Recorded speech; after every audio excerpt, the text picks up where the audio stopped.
The blood looked black against the white snow, and Grace Zimmerman knew she was dying.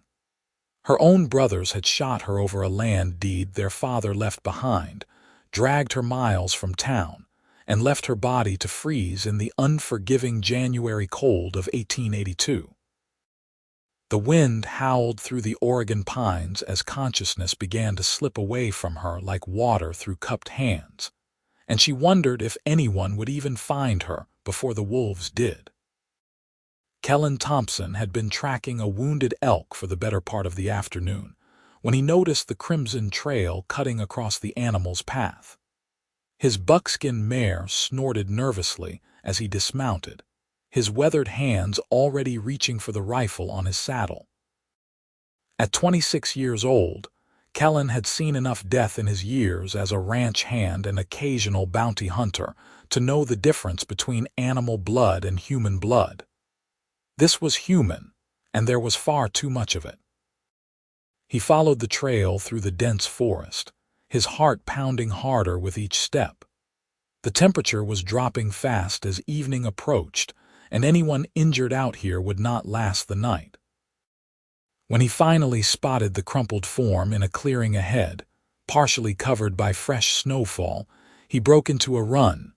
She was unconscious, her lips blue with cold, her dark hair matted with blood and ice. A gunshot wound to her left shoulder had soaked through her wool coat, and another bullet had grazed her side. Kellan pressed his fingers to her throat, searching for a pulse. It was there, faint but steady, and relief flooded through him.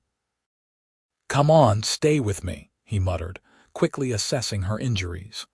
The shoulder wound was bad, still bleeding, and he knew she would not survive the slow journey back to Portland. There was a closer option, though it would be a hard ride.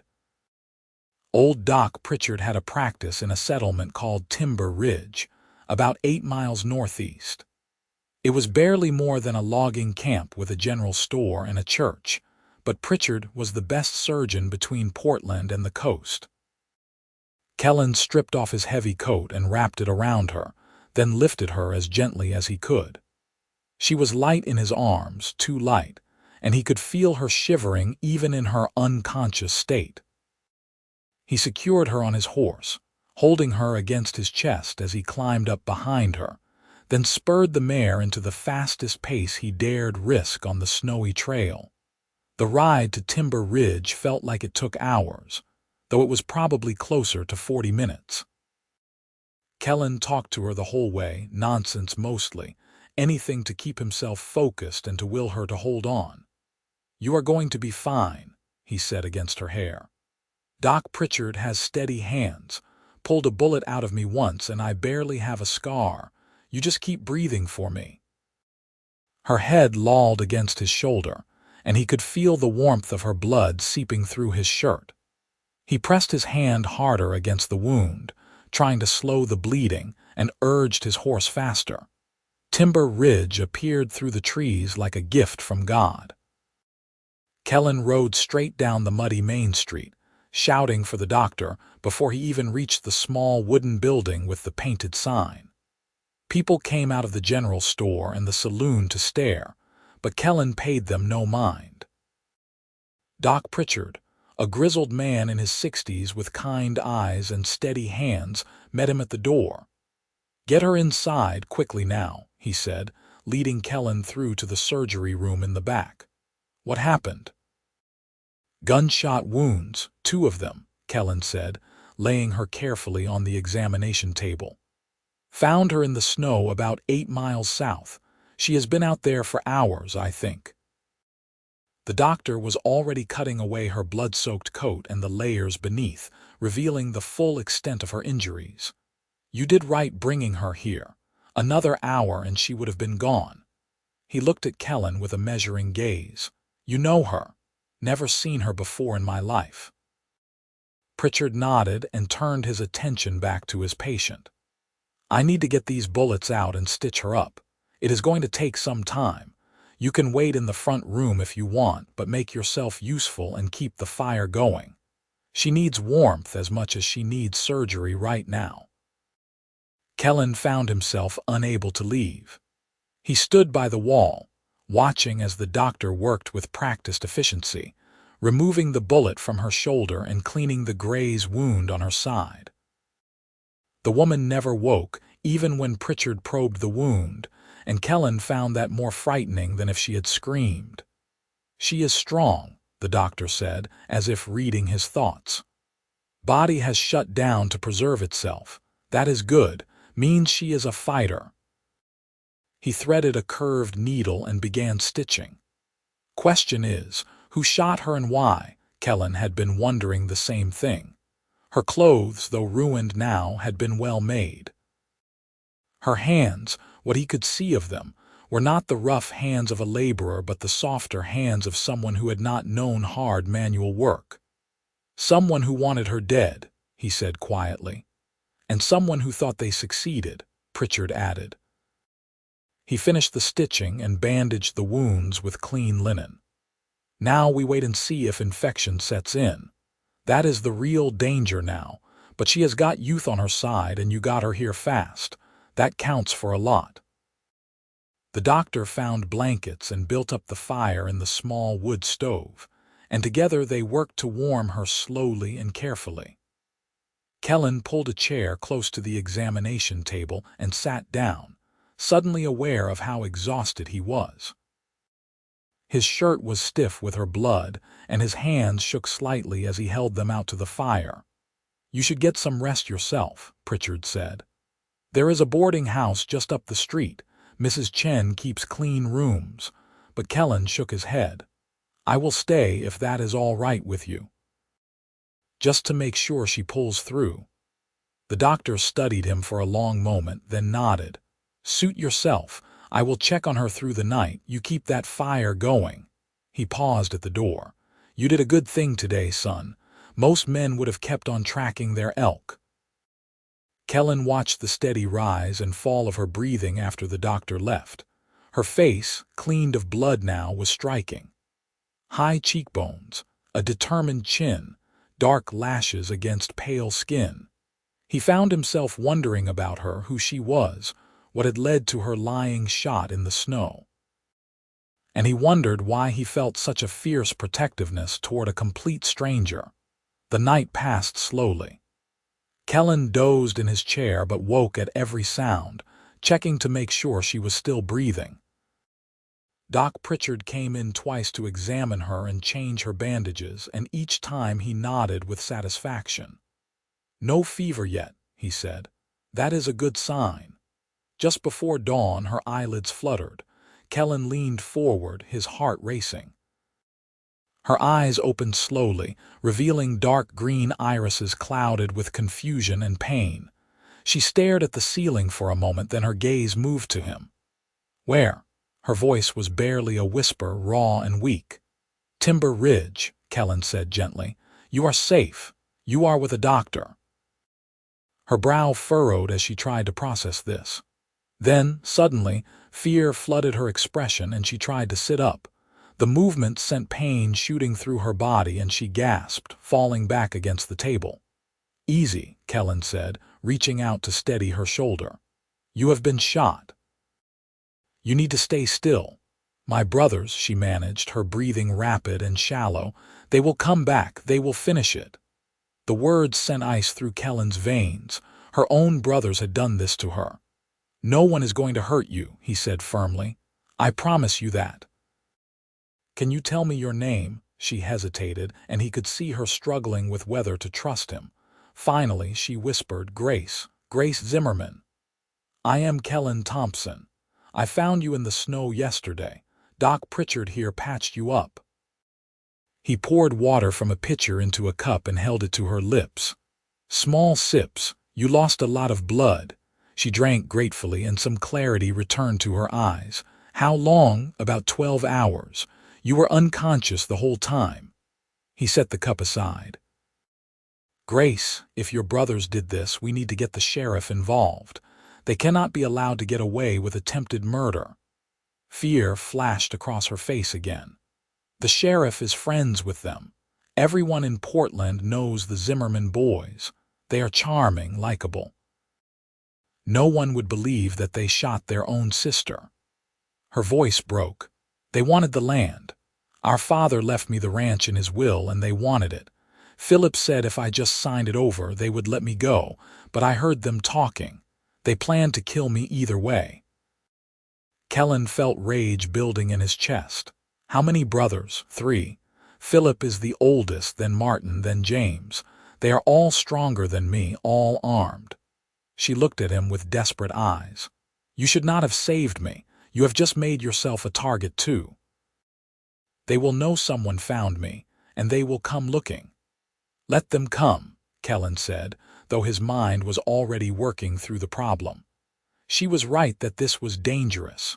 If her brothers were as ruthless as she claimed, they would not take kindly to her survival. But we are not going to wait around for them to find us. Once you are strong enough to travel, we will get you somewhere safe. Doc Pritchard chose that moment to enter, and his weathered face broke into a smile when he saw Grace awake. Well now, there is a sight for sore eyes. How are you feeling, young lady? Like I have been shot, Grace said, attempting a weak smile. That is because you have been shot, the doctor said cheerfully, moving to examine her wounds. But you are lucky. The bullet in your shoulder missed anything vital, and the other was just a graze.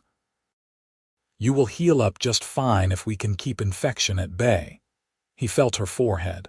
No fever yet, which is excellent news. You have got someone watching over you from above, I would say. Grace closed her eyes briefly. Or someone watching over me right here. Thank you, doctor. And thank you, she said, looking at Kellan. You saved my life. Anyone would have done the same, Kellan said, uncomfortable with her gratitude. No, she said firmly. They would not have. Most people would have assumed I was already dead and kept riding. You did not. That means something. Over the next 3 days, Grace slowly regained her strength. Kellan barely left her side except to tend to his horse and to purchase supplies and fresh clothes for both of them. He slept in the chair beside her bed, which Doc Pritchard had moved her to once she was stable, and he was there every time she woke in pain or fear. They talked during those long hours. Grace told him about growing up on the ranch outside Portland, about how her mother had died when she was young, and how her father had raised her alongside her brothers. She had loved the ranch, loved the work, and her father had recognized that in a way her brothers never did. He knew they would just sell it off and gamble away the money, she said one afternoon, propped up on pillows while she sipped beef broth. That is all Philip ever wanted to do. Martin follows whatever Philip says, and James just drinks. Father wanted the ranch to stay in the family to mean something, so he left it to me. Sounds like he knew you were the only one who truly cared about it, Kellan said. I did care. I do. Her voice grew thick with emotion. And now I can never go back. Even if we went to the law, even if somehow I could prove what they did, the ranch is probably already sold. They would have forged my signature. I have nothing now. Kellan reached out and took her hand without thinking. You have your life. That is more than nothing. She looked down at their joined hands, and something shifted in her expression. Why are you helping me? You do not know me. You have already done more than anyone could expect. You should go back to your life. I do not have much of a life to go back to, Kellan admitted. I have been drifting for years, taking work where I can find it. No family, no home. Maybe I am helping you because I know what it is like to have nothing. He paused. Or maybe I am helping you because when I look at you, I see someone worth saving. The air between them seemed to thicken with unspoken feelings. Grace squeezed his hand. I am glad you found me, Kellan Thompson. So am I, Grace Zimmerman. On the 4th day, Doc Pritchard declared her well enough to travel, though he cautioned against any strenuous activity for at least 2 more weeks. Keep those wounds clean and dry, he instructed. Change the bandages daily. If you see any redness or swelling, get to a doctor immediately. And for heaven's sake, young lady, do not get shot again. Grace laughed, the first real laugh Kellan had heard from her, and it was like music. "I will do my best to avoid it, doctor." Kellan paid the doctor's fee and added extra for his discretion. "If anyone comes asking about a wounded woman, you never saw her," he said quietly. Pritchard nodded gravely. "I treat a lot of patients. Hard to remember them all." They left Timber Ridge in the early morning before most of the town was awake. Kellan had purchased a gentle mare for Grace, along with supplies for a longer journey. They could not go back to Portland, and staying in Oregon seemed too risky if her brothers were looking for her. He had suggested heading south to California, where they could lose themselves in the Sacramento Valley. There was work to be found there, and land, and a chance at starting over. Grace had agreed without hesitation, and Kellan suspected she had no other options anyway. But as they rode through the cold Oregon morning, he found himself hoping it was more than just necessity that kept her by his side. They traveled slowly, mindful of Grace's injuries. Kellan watched her carefully for signs of pain or fatigue, insisting they stop frequently to rest. She protested at first, proud and determined to keep up, but eventually she accepted his care with gratitude. The landscape changed as they moved south, the dense forests giving way to more open terrain. They avoided main roads and towns when possible, camping under the stars at night. Kellan taught Grace how to build a proper fire and how to read the weather by the clouds. She, in turn, told him stories about the ranch, about training horses and mending fences and the satisfaction of hard work. "You really loved it," Kellan observed one evening as they sat by the fire. "I did," Grace said softly. "It was not just the land or the animals. It was the feeling of building something, of having a place that was yours. I always thought I would spend my whole life there, maybe marry someday and raise children who would love it as much as I did." She stared into the flames. "Seems foolish now." "It is not foolish to dream," Kellan said. "And it is not too late. You can still have all of that." "With what? I have nothing, Kellan. No money, no home, no family that wants me alive." "You have me," he said, the words coming out before he could stop them. "I know that is not much, but you have me." Grace turned to look at him, her eyes reflecting the firelight. "That is not nothing," she whispered. "That is everything right now." They sat in comfortable silence after that, and when Grace shivered in the cooling night air, Kellan moved closer and put his arm around her shoulders.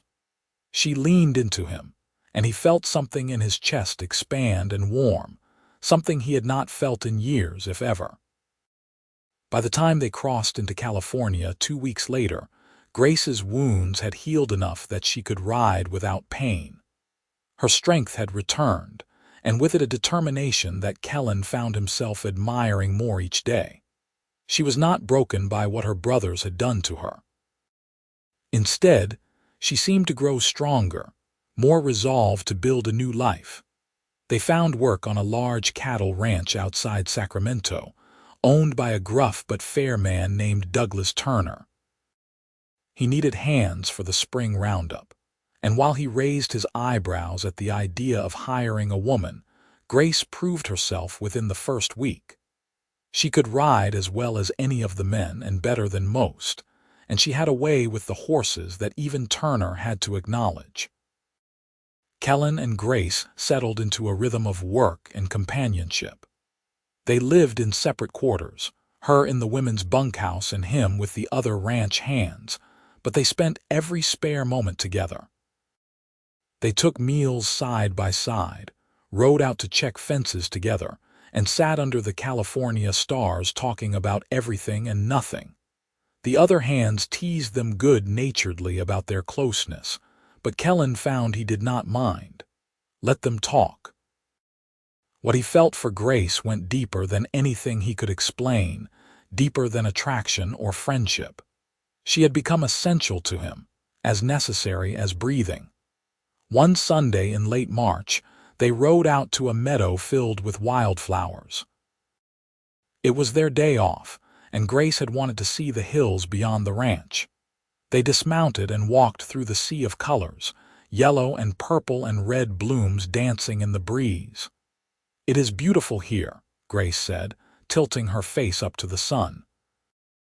She had gained weight in the past weeks, her face no longer gaunt, and color had returned to her cheeks. The shadows of fear had faded from her eyes, replaced by something lighter, something like hope.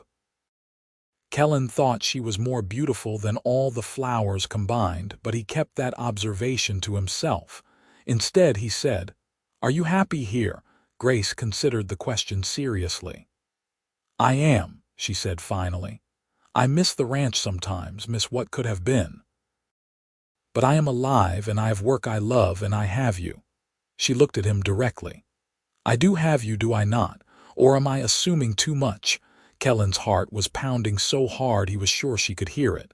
"You have me," he said. "You have had me since the moment I found you in the snow.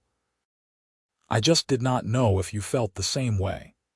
"How could I not?" Grace said, moving closer to him. "You saved my life, Kellan. You gave up your own plans to keep me safe. You have been patient and kind and steadfast.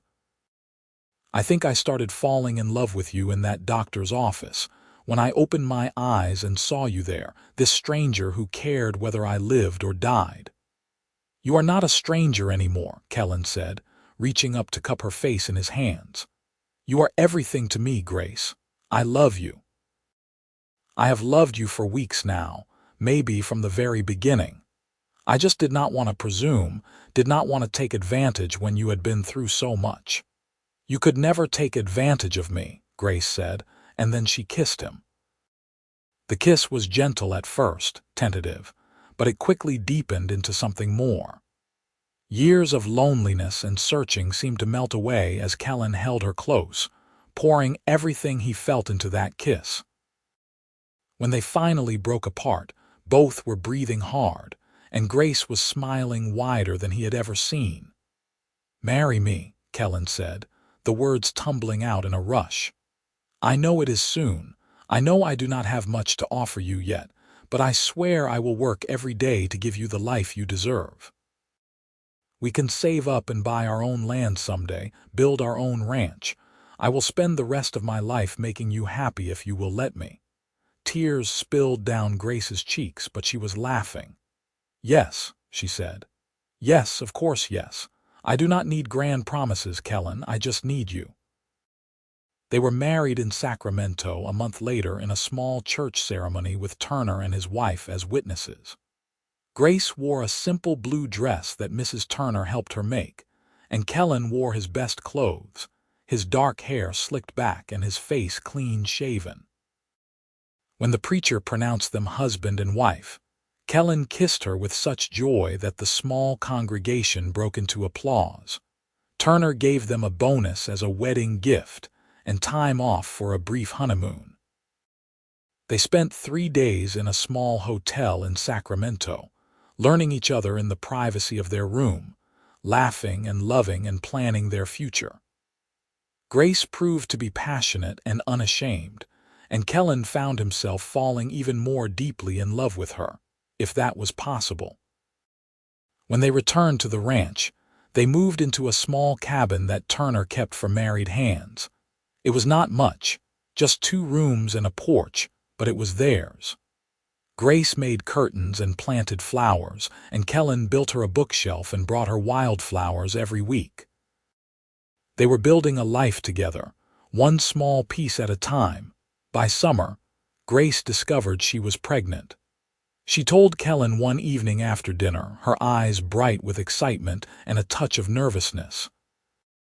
He swept her up in his arms, careful of her belly, and spun her around in their small kitchen. "We are going to have a baby," he kept saying, wonder in his voice. "We are going to be a family." "We already are a family," Grace said, but she was laughing too, caught up in his joy. The pregnancy was not easy. Grace was sick most mornings, and as the months passed, her back ached and her ankles swelled.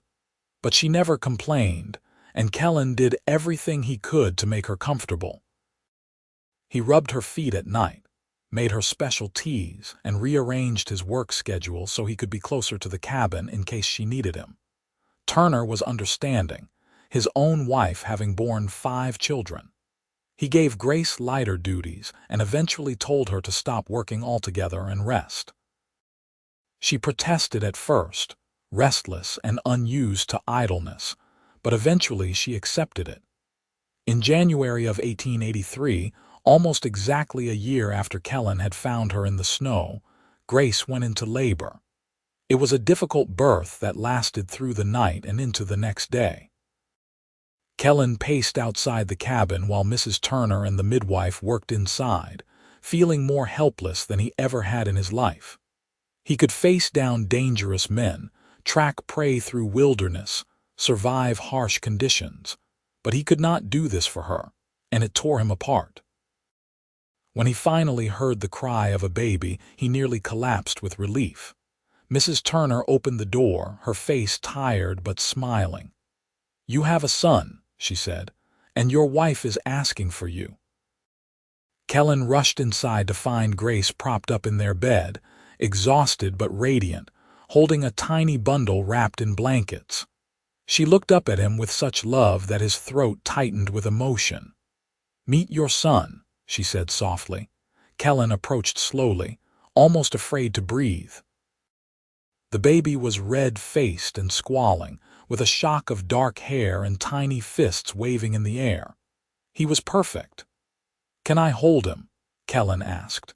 Grace carefully transferred the baby into his arms, and Kellan stared down at his son with wonder. This tiny person was half him and half Grace, a living symbol of their love. "Hello, little one," he murmured. "I am your father. I am going to take care of you and your mother for the rest of my life." "What should we name him?" Grace asked. They had discussed names for weeks but had never quite settled on one. Now, looking at his son, Kellan knew exactly what felt right. "What about Thomas, after my father?" Grace smiled. "Thomas Thompson, I like it. Hello, Thomas." The first months of parenthood were challenging. Thomas was a colicky baby who cried often and slept little. Kellan and Grace took turns walking him at night, exhausted but determined. Through it all, their love for each other and for their son only grew stronger. By the time Thomas was 6 months old, Kellan and Grace had saved enough money to start looking at land of their own. Turner helped them find a parcel about 20 miles north, 200 acres with good grazing land, and a small creek running through it. The price was fair, and with a loan from Turner they were able to purchase it. Building their ranch from nothing was the hardest work Kellan had ever done, but also the most satisfying. He constructed a small house, then a barn, then corrals and fences. Grace worked alongside him when she could, with Thomas strapped to her back or napping in a basket in the shade. They bought a few head of cattle and some chickens, and slowly, painfully, their dream began to take shape. By the spring of 1884, the ranch was operational enough that Kellan could quit his job with Turner and work their own land full-time.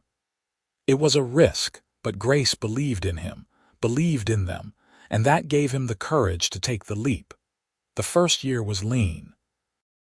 They had enough to eat but little extra, and there were times when Kellan worried they had made a mistake. But Grace never wavered in her faith, and slowly their hard work began to pay off. Their cattle multiplied, they sold their first herd at a good profit, and Kellan began taking on work breaking horses for other ranchers in the area. In the fall of 1885, Grace gave birth to their second child, a daughter they named Alina after Grace's mother. The birth was easier this time, and Alina was a calm, happy baby who rarely cried. Thomas, now 2 years old, was fascinated by his little sister and spent hours just watching her sleep. Life fell into a comfortable pattern. Kellan worked the ranch from dawn until dusk. Grace managed the house and the children and helped with the animals when she could. And together they built something solid and lasting. On Sunday evenings, They would sit on the porch and watch the sunset, Thomas playing at their feet and Alina in Grace's arms, and Kellan would think about how far they had come. 3 more children followed over the years. Another son, Samuel, in 1887, then twin girls, Caroline and Catherine, in 1889. The house had to be expanded twice to accommodate their growing family, and the ranch grew along with it. They now had a sizable herd of cattle, a dozen horses, and a reputation for quality stock. Through all of it, Kellan and Grace's love remained the foundation of everything. They still found time to ride out together when they could, leaving the children with a neighbor or the oldest helping watch the youngest. They still talked for hours, still laughed together, still looked at each other with the wonder of those early days. Grace never heard from her brothers again. She had made peace with that loss, though Kellan knew there were still times when she thought about the ranch she had grown up on, wondered what had become of it. But she never expressed regret about the life they had built instead, and he loved her all the more for that. In the summer of 1895, 13 years after Kellan had found Grace in the snow, they stood on a hill overlooking their ranch. The house was large now, with a wide porch and a garden Grace tended with pride. The barn and outbuildings were well maintained, the pastures full of healthy cattle and horses. Their children played in the yard below, Thomas now a teenager helping his father with the work, Alina chasing the twins while Samuel climbed a tree. "You ever think about that day?" Grace asked quietly, slipping her hand into Kellan's.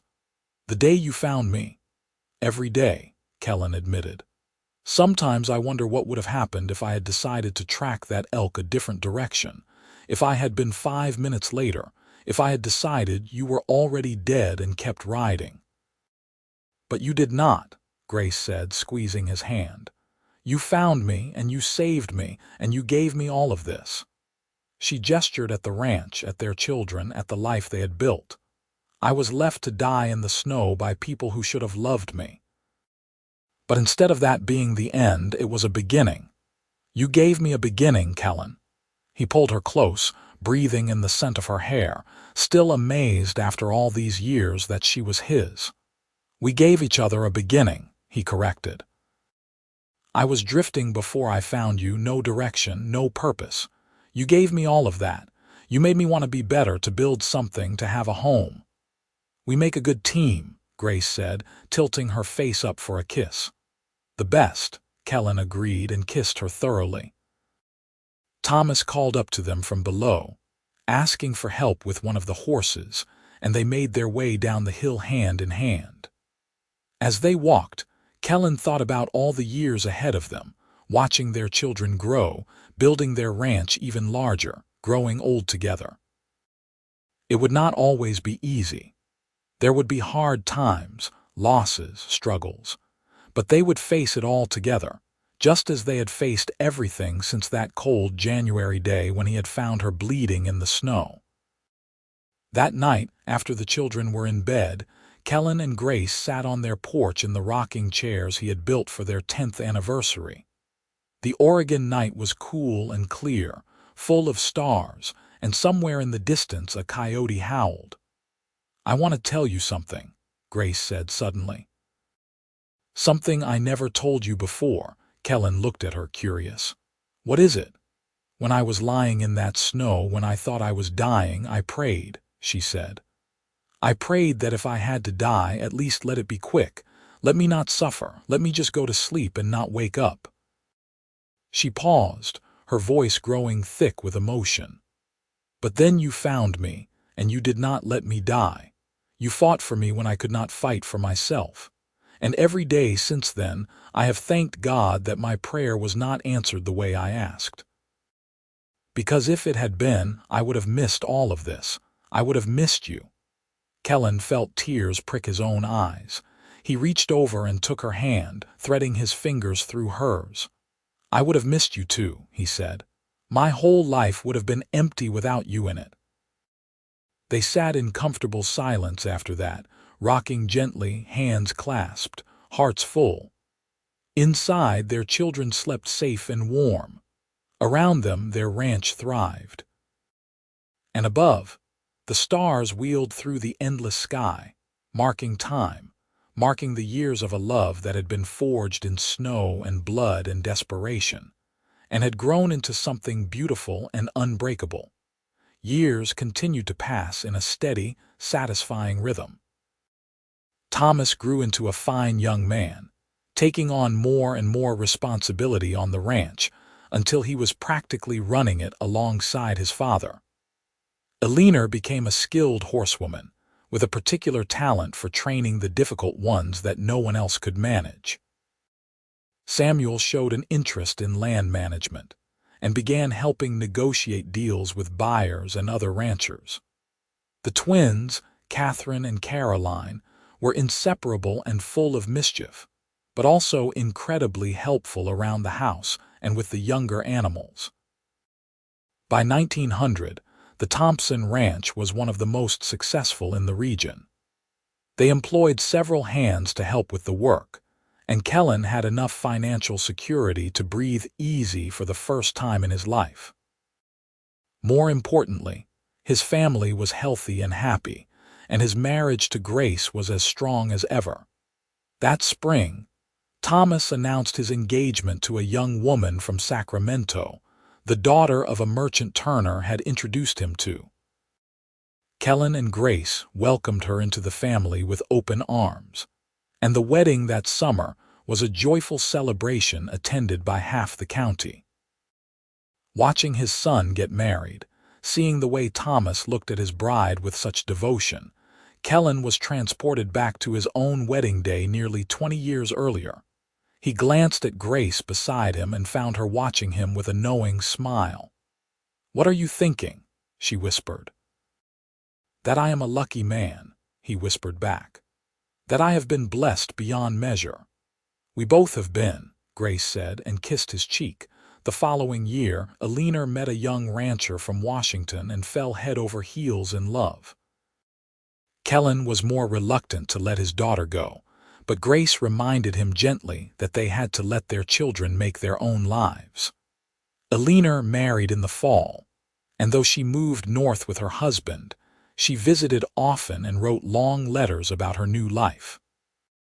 Samuel chose to stay on the ranch, declaring that he had no interest in marriage yet and was perfectly content to help run the family business. The twins, now 12, were showing early signs of wanting very different things from life. Catherine talked of becoming a teacher, while Caroline seemed destined to stay on the ranch forever, as attached to the land as her mother had once been. In the winter of 1902, Grace found Kellan in the barn one evening, looking at an old saddle he had stored away years ago. It was the saddle from the horse he had been riding the day he found her, worn and cracked now but still serviceable. "Why do you keep that old thing?" Grace asked, coming to stand beside him.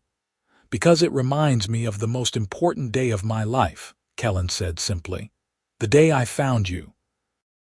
Sometimes I take it out and look at it and remember how close I came to losing you before I even knew you existed." Grace wrapped her arms around him from behind, resting her cheek against his back. "But you did not lose me. I am right here, and I am not going anywhere." "I know," Kellan said, turning to embrace her properly. "But I never want to forget how precious this is, what we have, how easily it could have been different." "Neither do I," Grace said, "which is why I treasure every single day with you." They stood there in the quiet barn, holding each other as the sun set outside, painting the sky in shades of orange and pink. After 40 years on Earth, after all his wandering and searching, Kellan had found his home in Grace's arms. And Grace, who had been betrayed by her own blood and left to die in the snow, had found not just survival but a love deeper and truer than she had ever imagined possible. By 1905, Thomas and his wife had given them 3 grandchildren, and Eleanor had 2 of her own. The ranch house was often full of noise and laughter as the grandchildren visited, and Kellan took great joy in teaching them to ride and work the land, just as he had taught his own children. Grace, now in her 40s, had lines around her eyes and silver threading through her dark hair, but Kellan thought she was more beautiful than ever. She had grown into herself over the years, the fear and vulnerability of those early days replaced by a quiet confidence and strength. She ran their household with efficiency, managed the ranch's finances with a sharp mind, and loved their family with a fierceness that never wavered. One evening in late spring, after a particularly exhausting day of branding cattle, Kellan and Grace found themselves alone on the porch again. The children were grown and gone or asleep in their rooms, and it was just the two of them under the stars. "You ever wish things had been different?" Kellan asked suddenly. "That you had gotten the ranch your father left you, that your brothers had not done what they did?" Grace was quiet for a long moment, considering. "There was a time when I mourned that loss every day," she said finally, "when I hated them for what they took from me. But the truth is, if things had been different, I would never have met you. I would be running that ranch alone, or maybe married to some local boy I did not really love, and our children would not exist. Thomas, Eleanor, Samuel, Catherine, Caroline, none of them would be here. This life we built together would not be here." She took his hand, her touch as familiar and necessary as breathing. "So no, I do not wish things had been different. What my brothers did to me was evil and wrong, and I will never forgive them for it. But I will also not let them take any more from me than they already have. They do not get to have my happiness or my peace. They gave me the worst day of my life, but that worst day led me to the best thing in my life. It led me to you." Kellan pulled her close and kissed her forehead. "I love you, Grace Thompson. I have loved you for 23 years, and I will love you for the rest of my life and beyond. And I love you, Kellan Thompson. My savior, my husband, my best friend, the father of my children. You are everything to me." As they sat together in the gathering darkness, wrapped in each other's arms, the ranch quiet and peaceful around them, both of them knew that this was what happiness looked like. Not a life without struggle or pain or loss, but a life built on love and trust and partnership. A life where two people who had every reason to give up on hope had instead chosen to build something beautiful together. The years continued their steady march forward. More grandchildren arrived, and then great-grandchildren. The ranch passed gradually from Kellan's hands to Thomas's, and then to Thomas's sons. But Kellan and Grace remained at the heart of it all, the foundation upon which everything else was built. They grew old together, their bodies slowing but their love never diminishing. Kellan's hair went completely white, and his hands developed arthritis that made the ranch work harder. Grace's knees troubled her, and she could no longer ride the way she once had. But they still walked the property together every evening that weather permitted, still sat on their porch and watched the sunsets, still held hands and told each other stories they had already heard 100 times before. In the spring of 1920, at the age of 64, Kellan fell ill with pneumonia. The doctor did what he could, but everyone knew his time was growing short. Grace barely left his bedside, holding his hand and talking to him even when he was too weak to respond. Their children and grandchildren came to say goodbye, filling the house with love and sadness. But when the end came, late one night in early May, it was just Kellan and Grace, alone in the room they had shared for nearly 40 years. "I am not afraid," Kellan whispered, his voice barely audible. "I have had the most wonderful life. You gave me that. We gave it to each other," Grace said, tears streaming down her face. "I cannot imagine this world without you in it." "You will be fine," Kellan said, managing a weak smile. "You are the strongest person I have ever known. You survived being shot and left to die. You survived losing everything. You built a whole new life from nothing. You will survive this too." "I do not want to survive it," Grace said, her voice breaking. "I want to go with you." "Not yet," Kellan said, squeezing her hand with what little strength he had left. "You still have so much to do, so many people who need you. Our grandchildren, our great-grandchildren, they need their grandmother. Promise me you will live for them. Live for us, for everything we built together." "I promise," Grace whispered, leaning down to kiss him one last time. "I love you, Kellan. Thank you for finding me in the snow. Thank you for saving me. Thank you for loving me." "Thank you for loving me back," Kellan said. "Thank you for being my wife, my partner, my everything. I will be waiting for you, Grace. When your time comes, I will be right there waiting to take your hand again." He closed his eyes then, a peaceful expression on his weathered face, and Grace felt the moment his spirit left his body. She sat with him through the rest of the night, holding his hand, remembering their life together, mourning the loss of the man who had been her whole world for 38 years. Grace lived another 8 years without Kellan, and though she missed him every single day, she kept her promise. She stayed active in the ranch, helped raise her great-grandchildren, and told anyone who would listen about the cowboy who had saved her life and stolen her heart. She spoke of him not with sadness but with joy, celebrating the years they had together rather than mourning the years they lost. On a cold January morning in 1928, 46 years almost to the day after Kellan had found her in the snow, Grace died peacefully in her sleep at the age of 70. Her family buried her next to Kellan on the hill overlooking the ranch, under a large oak tree they had planted together decades earlier. The Thompson Ranch continued to thrive for generations, a lasting testament to the love and determination of the couple who had built it from nothing. And though the details of their story faded with time, worn smooth like river stones, the essence remained.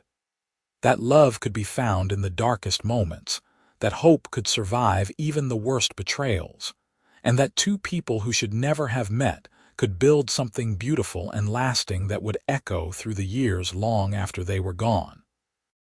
Their great-great-grandchildren still work that land today, running cattle through the same pastures, riding horses descended from the stock Grace trained all those years ago. And sometimes, in the quiet evenings when the sun sets over the Oregon hills, it is said you can see two figures sitting on the porch of the old ranch house, holding hands and watching the sky turn to gold, together forever in the place they built with love and hard work and an unshakable faith in each other.